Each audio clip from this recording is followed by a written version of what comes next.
Tumataginting na 20 million fight contract ang nababalitang ipinangako ng bilyonaryong politician na si Chavez Singson sa ating pambatong si Cuadro Alas. At kaugnay ng napagkasudoang kontrata ay mataas ang tsansa na ang magiging pwenamanong laban nitong si Casimero para sa taong 2025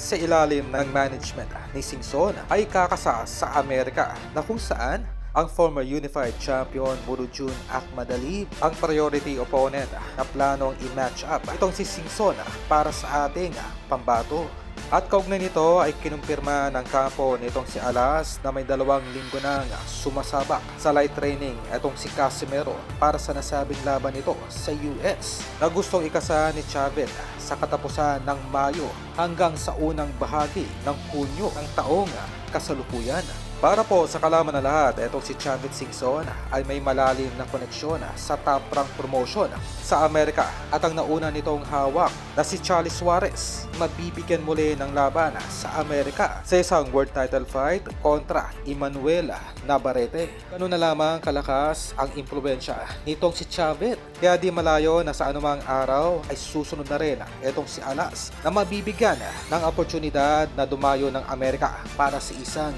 world title fight. At sa uling balita, sa kabila na itong si Chavez Singson at tumatayong manager na ngayon nitong si Cuadro Alas ay patuloy pa rin sa panunuyo ang pamunuan ni Pacquiao Promotion dito sa ating pambato. Dahil kapon lamang ay muling nagbigay ng mensahe itong si Sean Gibbons na mistulang sinusuyo muli itong si Cuadro Alas na bumalik na lamang